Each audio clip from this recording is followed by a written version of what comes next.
Hola, buenos días. Hoy es 23 de septiembre, Día Internacional contra la Explotación Sexual y el Tráfico de Mujeres, Niñas y Niños. Y en esta ocasión, para hablar sobre este tema, nos acompaña Eva Reyes Ibáñez. Eva es abogada, es experta en derechos humanos, tiene una maestría en género y además trabajó entre el año 2012 y el 2017 como coordinadora de la Unidad de Género, Trata de Personas y Niñez Migrante de la Organización Internacional para las Migraciones. Actualmente, Eva es coordinadora adjunta de la Maestría de Derechos Humanos y Democracia de la FLACSO. Eva, buenos días. Muchas gracias. Muchas gracias por estar aquí. Pues, como sabes, Eva, esta entrevista forma parte de un proyecto institucional que tiene por título Visibilizar, Informar y Concientizar, Días Internacionales, Agenda Pública y Conflictividad Social en el México Contemporáneo. Así que, para empezar, Eva, nos gustaría mucho que nos compartieras un panorama general sobre el tema de explotación sexual y el tema de tráfico de personas. Muchísimas gracias. Bueno, pues para empezar, muchas gracias por la invitación, ¿no? Al contrario, gracias a ti. Me parece que este es un tema que si nos ponemos a pensar cómo ha evolucionado, al menos en el derecho internacional, pues hay muchos esfuerzos previos, ¿no? De tener tratados internacionales contra la explotación y particularmente contra la explotación de mujeres y de niñas, niños y adolescentes.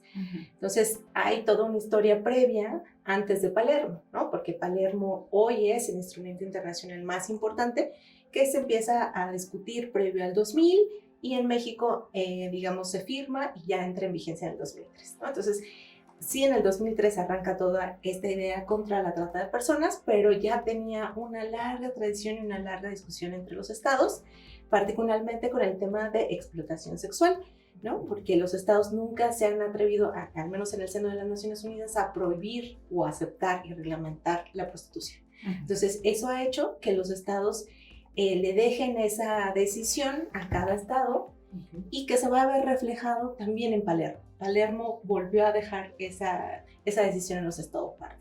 Y eso nos va a explicar mucho porque en muchos países, por ejemplo en Europa, en Alemania y en otros países, está reglamentada la prostitución y en nuestro país no es, digamos, ni siquiera está reglamentada prohibida, está como en un vacío jurídico de permisión, ¿no? Lo que se sanciona es una falta administrativa del ejercicio en la calle, pero una falta administrativa está muy lejos de sancionar una actividad, ¿no? Y hablo del tema de prostitución, que tiene mucha diferencia con el tema de la trata o de la explotación sexual, sí, pero esa es la puerta de entrada, digamos, de la formalidad y de la reglamentación del tema, ¿no? Entonces, al no tener una postura específica, pues tiene sus ventajas y sus problemas, ¿no? Sí. Uno de los problemas es que diferenciar en la práctica acciones de prostitución y de explotación sexual se vuelve muy complejo, ¿no? Sí. Y al volverse complejo, pues las formas de operar el delito, pues no son públicas, ¿no? Normalmente son pues ocultas, de realización oculta, la forma en que opera toda la parte de la explotación sexual, ¿no? Ese es uno de los primeros como problemas para incluso entenderla, pero la otra también es el vínculo con el tráfico, ¿no? Sí. ¿Por qué? Porque muchas de las mujeres que se vean inmersas en una red de explotación, normalmente una de las formas para mantener el control de la explotación es mover a la persona. ¿Por qué? Sí. Porque no logra hacer un arraigo, ¿no? Claro, entonces, sacarla de su entorno. Y estarla moviendo también implica moverla de fronteras, ¿no? Entonces, este movimiento es algo que sí está muy vinculado a la forma de operación de la explotación sexual. Este protocolo al que hiciste referencia, Eva, que es el protocolo de Palermo, está vinculado con esta ley, ¿no? Una ley contra la explotación, contra la trata, etc. Y después de haberlo ratificado, en México se tomaron algunas medidas de carácter legislativo, de carácter institucional, se crea una fiscalía, se promulga una ley, se implementaron una serie de acciones desde el gobierno para hacer frente a esta problemática. ¿Nos puedes contar un poco más sobre la fiscalía, sobre la ley misma, sobre la instancia intersecretarial, en fin, ¿qué se hace desde la institucionalidad? Bueno, ahora que lo dices así, estamos recorriendo pues bastantes ya años, desde el 2003 a la fecha, ¿no? Entonces, si nos remontamos cuando empezó todo y que no existía, al menos en la legislación nacional, nada, pues los estados, sobre todo la federación, empezó con los tipos penales, ¿no? Sí. Esto no es, lo que no está prohibido, está permitido. Sí. Entonces, si no tenemos un tipo penal que lo prohíba, Sí. quiere decir que le permitimos a los ciudadanos hacerlo. Sí. Entonces, la primera idea era crear tipos penales. Sale a nivel federal y empiezan a generarse tipos penales por todo el país. Okay. ¿Cuál fue el problema de eso? Pues que todo el mundo entendía por trata, por explotación sexual, cosas muy distintas. Sí, ¿no? sí. Se avanza, sale una ley, que es una ley federal, que Sí. trataba de ser como el paraguas para que todo el mundo adaptara sus tipos penales y generaran leyes estatales, Sí. porque la trata no solamente es perseguir el delito, ¿no? Eso es carísimo, es costoso, es difícil, ¿no? Lo que se trata también es de prevenir, que eso va a ahorrar bastantes víctimas, problemas. Entonces, un tipo penal solo era perseguir. Una ley implicaba ver una visión muy amplia de prevención, de atención a víctimas, ¿no? Entonces, así avanzamos a empezar a tener leyes estatales. Pero se vio la necesidad de que no era suficiente y antes del 2012 se empezó a tener una idea de ver cómo unificar el combate contra la trata de todas las, digamos, de todos los estados, ¿no? Sí. De las entidades federativas. Sí. Se crea esta ley general. Sí. Y previo a eso hubo una reforma constitucional. Okay. No fue fácil llegar a la reforma constitucional, lo que ha sido muy criticado, porque dicen no todo necesita estar en la Constitución, Sí. pero bueno, después de la reforma del 2010, donde la reforma de derechos humanos, Sí. hoy sabemos que ni siquiera estar en la Constitución es suficiente, ¿no? Pero bueno, se logra esta reforma, que también tiene sus bemoles, y gracias a esta reforma se genera una ley general. ¿Cuál es la diferencia con la ley federal? Que es obligatoria para todas las entidades federativas, incluso para algunos particulares, ¿no? Okay. Como la Ley General de Educación, que es Sí. obligatoria a las escuelas privadas, ¿no? Un ejemplo Sí. sería ese. Sí.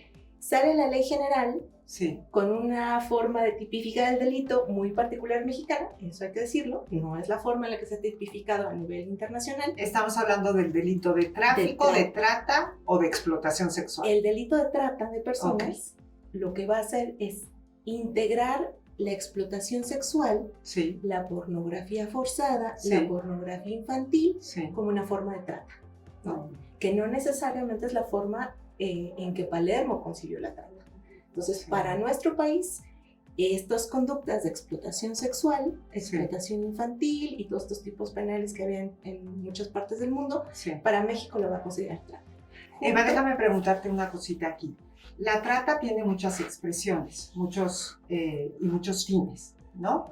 Uno de ellos es la explotación sexual, quizá el más importante, pero también la servidumbre, el trabajo forzado, el tráfico de órganos o la sustracción de órganos para traficarlos, o sea, no se limita a la explotación sexual. En México, entonces, ¿se limitaría a la explotación sexual o es simplemente que el énfasis está, aunque se consideren otras formas de trata dirigidas a otros objetivos laborales, de órganos, etcétera? Lo que hizo la ley mexicana, la ley general, Sí. bueno, lo que hace esta ley es englobar 11 finalidades de la explotación y en México las va a considerar trata. Okay. Eso es importante decirlo porque sí nos vamos a separar un poco de lo que va a considerar Palermo de trata. Sí. Los estados al interior de sus normativas tienen el derecho de decidir cómo sancionar las conductas siempre y cuando cumplan con los tratados internacionales. Entonces, mientras cumpla con lo que Palermo le pide, sí. ¿no? El Estado mexicano estaría cumpliendo con el tratado.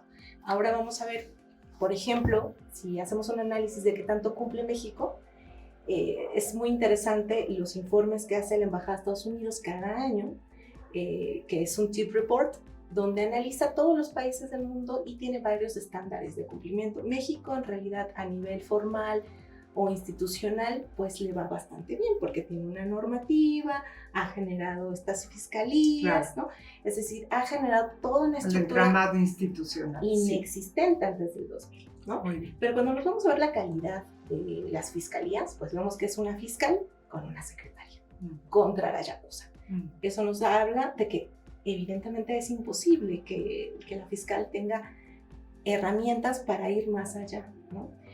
ese es uno de los principales problemas institucionales que vemos hoy y que podemos apreciar cómo se fueron gestando y cómo, claro que es una ventaja tener lo que tenemos hoy. Eso no lo podemos menospreciar, claro. ¿no? Y tampoco podemos decir que la ley, por no ser perfecta, no sirve. O sea, claro, ninguna ley es perfecta, pero es un gran avance que se creara esta visión, sobre todo no solo de persecución del delito, sino de cooperación. Entonces, la Ley General tiene grandes apartados de cómo hacer coordinación interinstitucional, por ejemplo, qué te toca a ti, qué le toca a otra área, porque normalmente la complejidad de la trata hace que se enganche en Chiapas, por ejemplo, pero se explota en Veracruz y en la Ciudad de México, ¿no? Entonces, ¿dónde voy a investigar el delito? ¿Quién está obligado a pagar los fondos de reparación de las víctimas, ¿no? Entonces, la ley lo que trató de hacer es que tú investigas por lo que hace al enganche, tú a la explotación, y tratar de que cada fiscalía mantenga, digamos, su jurisdicción de investigación. Esto, en lo ideal, sonaba muy bonito. En la práctica es complicadísimo. ¿Por qué? Pues como fiscalía no necesariamente hay un sistema de compartir información. Entonces complica mucho que la información que yo tengo te pueda ser útil si no tenemos una forma de dialogar entre fiscalías o entre instituciones, si no tenemos uniformidad de quién es víctima, de los fondos de atención a víctima. Entonces todo eso va complicando la operación de un delito que evidentemente pues opera así para evadir la justicia, ¿no? No solamente evitas que la víctima se arraigue en un lugar al moverla, sino también evitas que la policía te identifique, que identifiquen a las víctimas, que si hay familiares que les están buscando las encuentren, ¿no? Entonces es una forma, la movilidad aquí es una forma de mantener el control de la explotación. Muy bien, muy bien. Nos has contado sobre este camino institucional después de Palermo, ¿no? Después del protocolo de Palermo. Pero incluso antes del protocolo de Palermo, en nuestro país, la sociedad civil organizada ya había empezado a hacer frente, digamos, a visibilizar, a reunir información y a trabajar el tema de la explotación sexual, del tráfico de personas, de la trata, con fines sexuales y con otros fines. ¿Qué nos puedes decir sobre esta otra parte, ¿no? La sociedad civil, y en particular después, ¿no? De una vez adelanto esta pregunta, sobre las acciones de prevención concretas, porque la mayoría de los informes coinciden en la centralidad de la sociedad civil, ¿no? Tú ya has hablado de las dificultades que existen desde las instituciones para desarmar las redes, para identificar posibles víctimas de trata, etcétera. Y la sociedad civil ahí ha ocupado un lugar importante, tanto en la visibilización como en la prevención y, en esto último, en la atención a víctimas. ¿Qué nos puedes decir sobre el trabajo de la sociedad civil en general? Bueno, la sociedad civil en México en ese tema ha sido completamente valiosa, ¿no? ¿Por qué? Porque están en contacto real con las personas. Esa es la diferencia con las instituciones, ¿no? Que si el estado del albergue de Febrinda vació porque no llega nadie a denunciar. Sí, porque el tipo de delito impide que las víctimas vayan a la fiscalía a poner una denuncia por dos razones. Uno, por miedo, pero también porque muchas veces las víctimas entran en un sistema de violencias múltiples a lo largo de su vida, y cuando llegan a ser explotadas o explotados, pues ya lo normalizaron, ¿no? Es decir, la estructura violenta de nuestra sociedad favorece, ¿no? Le sirve la mesa a los tratantes y a las tratantes y a las redes criminales, porque las personas que enganchan sí buscan ciertos perfiles para poder enganchar a una persona que no tiene familia, o una persona que tiene problemas familiares, que no tiene estas redes de apoyo que la van a tratar de apoyar o contener, sino que va a ser muy fácil ir a un lugar y podérmelas llevar. Por eso las personas migrantes son el claro ejemplo de la presa fácil, porque necesitan llegar a un lugar y están dispuestas a pactar ciertas condiciones no necesariamente ventajosas para poder hacer el cruce de fronteras. Pero no solamente las personas migrantes, sino también mexicanas en busca de trabajo, ¿no? La precariedad laboral es impresionante. el sector de la prostitución sigue siendo una forma de conseguir recursos de sobrevivencia. Sí. O sea, eso es algo que sigue siendo así, y entrar al sistema prostitucional en nuestro país sigue siendo un riesgo para ser enganchado, ¿no? Entonces, todo este sistema pues va favoreciendo, ¿no?, que Sí. una persona pueda ser víctima, y lo que hizo la sociedad civil fue estar en contacto con las personas, cosa que difícilmente el Estado logró, Sí. y que al estar en contacto con las personas migrantes, con las personas víctimas, conocieron Sí. cómo operaba la trata en México. ¿Cómo opera, Eva? En términos generales, ¿cuáles son los mecanismos? Ya hablaste un poco de las condiciones de vulnerabilidad familiar, social, económica, condición de migrante, etcétera. ¿Cómo opera? ¿Cuál es el proceso? Pues yo creo que lo acertado y el gran trabajo que hizo sociedad civil es dejarnos ver lo complejo que es la trata. Okay. Eso es el gran trabajo, que opera muy distinto, por ejemplo, en Tlaxcala, en Chiapas, en Veracruz, ¿no? Y empezaron a decir, a ver, si esta es la trata mundial, así operada, estos son los ejemplos, pero la trata o las redes buscan regionalizar las formas de operación del delito. Sí. Y eso nos va a hacer, por ejemplo, que en Tlaxcala, Sí. el tema del enamoramiento, justo antes de que saliera la ley general, Sí. fue el gran boom de cómo le hacemos para que la ley reconozca que el enamoramiento, ¿no?, Sí, es una forma es de una enganche. forma de enganche. Es el mecanismo, uno de los mecanismos, sí. Y ese, pero, o sea, ¿qué tiene de malo enamorar a una Claro, mujer, ¿no? claro. Y viene ahí toda una discusión justo desde el derecho tradicional de cómo se conciben los delitos, Sí. y que obliga evidentemente a manejar otras formas, que pasó lo mismo con el tipo penal de feminicidio, Sí. obliga al legislador a entender el contexto en el que está. Claro. Y ese es el gran apoyo de sociedad civil, porque empezaron a atender a víctimas no porque quisieran hacer una organización contra la trata, sino Sí. porque tenían un albergue para migrantes y se enteraban, ¿no? Porque tenían una casa de apoyo para mujeres víctimas de violencia y se enteraban. Entonces, el estar en contacto con la población les permitió entender cómo operaba la trata. Sí. Y sobre todo, muchos investigadores sociales de sociedad civil principalmente empezaron a hacer investigación. Fueron los primeros en llegar a documentar casos. Como en el caso del Como en el feminicidio, caso de del los feminicidios, igual. Sí. Como en el caso tlaxcalteca, y ahí hay que resaltar el trabajo de Oscar Montiel, ¿no? Sí. Que entra directamente a entrevistar a los padrotes, ¿no?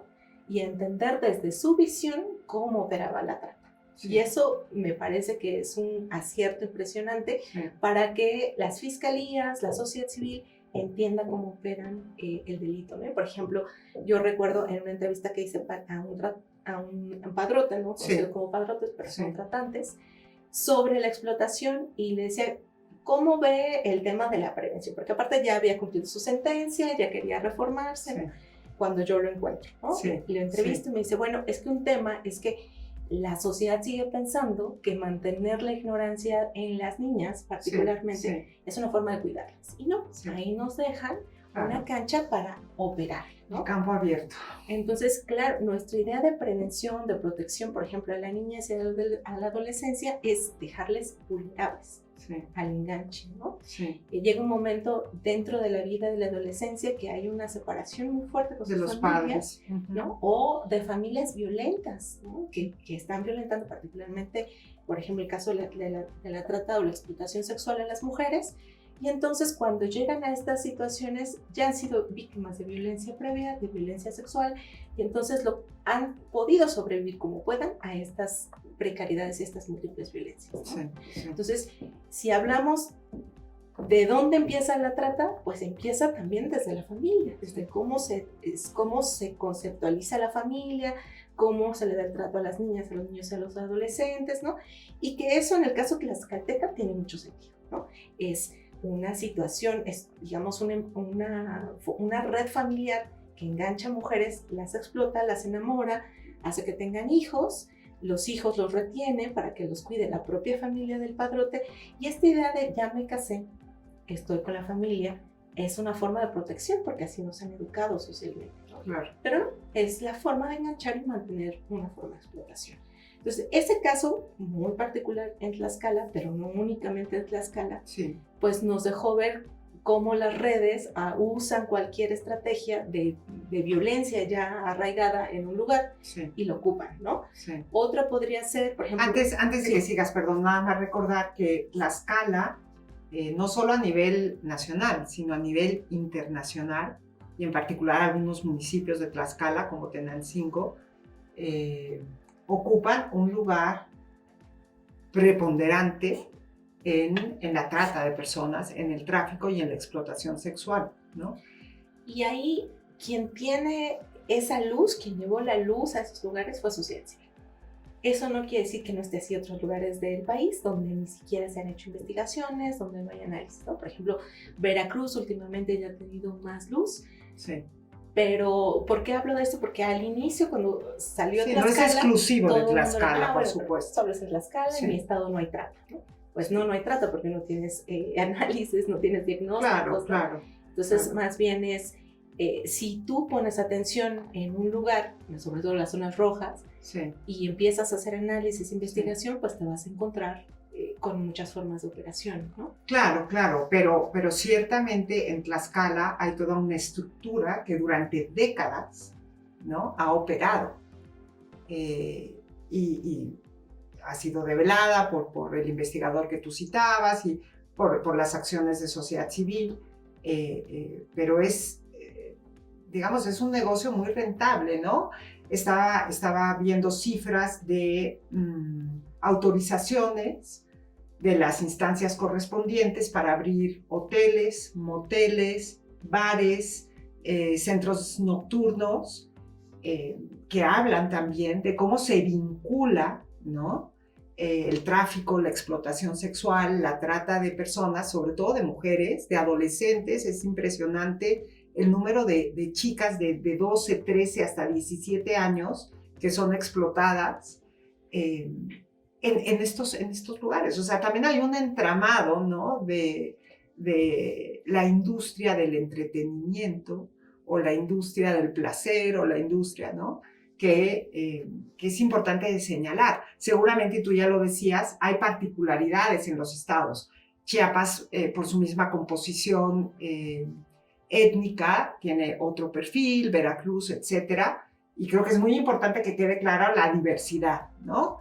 Y al mismo tiempo lo enquistado que está, digamos, Claro. el negocio, ¿no? Claro, cuando tú dices ya está súper arraigado, por ejemplo, muchas personas, ¿no?, desde los tribunales, desde sociedad civil han señalado que eso existía, estas formas de operación existían, por ejemplo, desde las poquianchis, ¿no? Sí, sí. Donde las poquianchis ya tenían vínculos entre Guanajuato, Tlaxcala, Guadalajara, Sí. para enganchar, movilizar mujeres Sí. y explotarlas sexualmente. Sí. Y eso tiene décadas, ¿no? Claro, claro. Entonces, Pero algo que me impresionó fue leer una encuesta, un trabajo que hicieron en Tlaxcala, y le preguntaban a los niños, hombres, qué profesión querían ejercer cuando crecieran. Una pregunta muy común, ¿no?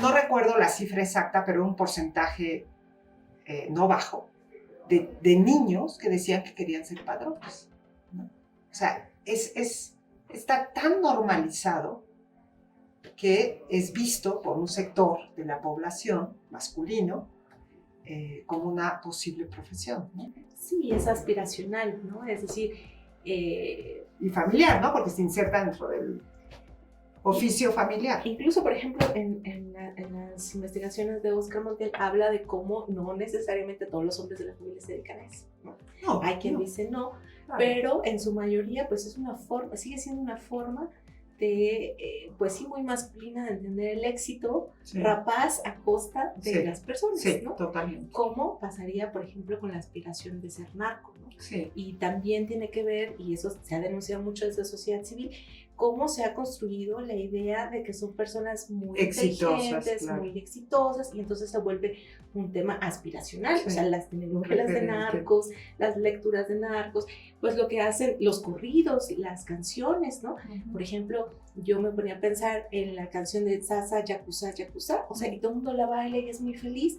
Yakuza es una red de explotación sexual buscada por Interpol, por todo el mundo. Sí, a la que hacía referencia hace rato, sí. En nuestro país tiene su canción, Sí. y nos parece súper graciosa, ¿no? Sí. O sea, no hay un conflicto social con temas que nos parecen socialmente aceptados, donde si a la suerte de la mujer que cae en una red de trata, sea explotada o sea por voluntad, pues él buscó, ¿no? O Sí. sea, hay todo un camino andado social para justificar la suerte de las víctimas. Sí. Hay muy poca empatía con las personas que son víctimas, sobre todo de la explotación sexual, y entonces tienes un camino muy fértil, ¿no? Sí. Donde no hay empatía, donde si llega a haber un rescate de víctimas, se le trata como si fuese delincuente, y eso se ha trabajado muchísimo para mejorar las condiciones, por ejemplo, de atención a víctimas, Sí. pero seguimos viendo a la víctima como un puente para poder perseguir criminales, Sí. no como una persona en sí misma que tiene Que ha carencias sido violentada en múltiples ocasiones. y que el Estado está obligado, por no prevenir, por no atender, Claro. también a la reparación de la víctima. Entonces, porque, por ejemplo, siempre se dice, ¿cómo haces que logre que una víctima colabore con la investigación? A ver, lo que tendría que estar pensando es cómo a esa víctima le volvemos a construir el proyecto de víctima, que ella participe, que se vuelva a apropiar de su vida y que vuelva a regresar a tomar Empoderada después de empoderada, esta en condiciones experiencia. de dignidad, ¿no? Sí. Porque, por ejemplo, cuando se da atención a víctimas, pues llegan en muy mal estado físico, emocional, ¿no? Por ejemplo, con problemas dentales, Sí, sí, de los porque llevan trancazos. años de explotación que no han sido atendidas, problemas, pues nunca van al médico, ¿no? Claro, claro. O sea, sí, además. entonces son personas con múltiples necesidades y en lugar de ver una persona con esas necesidades y la obligación estatal, se les está viendo como un puente para la búsqueda criminal. Y eso me parece que aunque la ley lo ha tratado de hacer y formalmente se trató de revertir, en la práctica sigue pasando así. Entonces, por ejemplo, el informe de la Embajada Norteamericana del 2022 es una de las cosas que considera que el Estado mexicano lo deja en el nivel 2, ¿no? Sí. Porque no ha logrado tener un sistema de atención y protección a víctimas. Entonces, las víctimas, si logran a salir de la explotación, pues difícilmente van a llegar caminando a poner una denuncia penal. Claro, claro. Porque no hay estas condiciones y una red de apoyo. Claro, claro. Eva, has hecho referencia a la parte institucional, has hecho referencia a la parte de sociedad civil, has hecho referencia a la construcción del problema público, ¿no? Cómo se ha ido construyendo. Pero quisiera que hablaras un poco más sobre ya también has hecho referencia a eso, pero quisiera que hablaras un poco más acerca de cómo una mirada feminista sobre esta problemática es central para entender o seguir entendiendo, porque ya lo has explicado, las condiciones de posibilidad de este fenómeno, del tráfico, de la explotación y de la trata de personas, ¿no? Eso por un lado, son como las condiciones socioculturales. Pero no quisiera que dejáramos fuera de esta conversación el aspecto económico, ¿no? El enorme negocio que esto representa. Sí, pues ese sigue siendo un tema importante y esa es la razón por la que también sigue siendo uno de los delitos que generan ganancias pues multimillonarias, ¿no? Porque, por ejemplo, a diferencia del tráfico de drogas o el tráfico de armas, pues no hay necesariamente una preproducción que es carísima para vender y trasladar el producto. Aquí lo que hay es un sistema de enganche, ¿no? De desarraigo y posterior explotación. Entonces, eso ha hecho que también se conflictúe mucho la persecución criminal porque son redes que tienen muchos recursos económicos, ¿no? Y no solamente los locales, como serían los padrotes tlaxcaltecas, sino el vínculo que tienen estas organizaciones locales, como la Merced, por ejemplo, por ejemplo, las zonas de explotación en Chiapas o turísticas en Cancún, etcétera, con vínculos de redes transnacionales que tienen muchísimos recursos, ¿no? Ya decíamos Yakuza, pero también está la mafia rusa, es decir, hay evidencia de vínculos con otras formas de explotación, ¿no? Con redes, por ejemplo, a Argentina, de explotación de mujeres de Argentina, con mujeres rusas también, con mujeres africanas que han llegado a nuestro país, es decir, México, no se nos olvide también dónde estamos al lado de Estados Unidos. Y eso hace que nuestro país sea uno de los corredores internacionales más importantes migratorios. Entonces, aquí confluyen redes también de migración muy importantes y, por supuesto, es una forma de entrada a Estados Unidos. Entonces, esa es una de las cosas que también no hay que perder de vista en términos de sí, estamos inmersos en un corredor enorme de migración a nivel internacional, Sí. y eso nos coloca en una necesidad de darle prioridad al tema de la trata. Ahora, a nivel internacional, lo que vimos es que, por ejemplo, en el gobierno de Obama hubo muchos recursos, hubo proyectos a nivel internacional, de los cuales muchos se beneficiaron en México. Cambia el gobierno, cesan estos apoyos porque, digamos, Trump tenía una idea muy distinta de dónde ocupar los recursos. Sí. Y ahora regresamos otra vez al partido, pero pues sí, ya no tiene el mismo impulso que tenía, por ejemplo, el tema económico. Y eso automáticamente impacta a nivel internacional en lo que van haciendo los estados, ¿no? En la cooperación internacional, porque lo cierto es que a pesar que México es un país de renta media, que ya no necesitaría apoyo internacional, Sí. este tipo de proyectos, en términos generales de derechos humanos, de protección a víctimas, siguen necesitando el recurso de la cooperación internacional porque el Estado no ha invertido, digamos, con seriedad en estos temas, ¿no? Eva, muchísimas gracias por esta muy interesante exposición, plática sobre una problemática que en nuestro país, según las últimas cifras, está alcanzando números realmente alarmantes, ¿no? Los invitamos a escuchar los podcasts para que tengan esta información a la mano. ¿Quisieras agregar algo más sobre el futuro inmediato, sobre acciones de prevención que podemos tomar, ¿no? ¿Algo que quisieras agregar? Sí, y quisiera retomar un poco lo que mencionabas del movimiento feminista. Me parece que hay cada vez más conciencia del papel de las mujeres y de cómo operan tanto a nivel familiar, social, estas formas estructurales de violencia contra la mujer que depende de la corriente, se le puede llamar patriarcado, sistema sexo-género, como digamos se quiera nombrar, pero que claro que hacen que las mujeres tengan un papel distinto en la sociedad, un papel vulnerable, y evidentemente eso impacta en por qué la mayoría de las víctimas de explotación sexual son mujeres. Entonces, creo que ahí hay un gran peso que nosotros como ciudadanos en lo cotidiano podemos empezar a modificar, ¿no? Porque la trata, digamos, es el paso más largo de esta forma de violencia contra las mujeres, pero no es la primera, ¿no? Y la primera son las sutiles, son las que están en nuestras manos, y creo que ahí nosotros tenemos mucho que aportar, ¿no? Perfecto, pues muchas gracias por escucharnos y nos vemos el próximo mes con nuestro siguiente Día Internacional, en esta ocasión el Día Internacional contra el Fracking. Muchas gracias, Eva. Muchas gracias.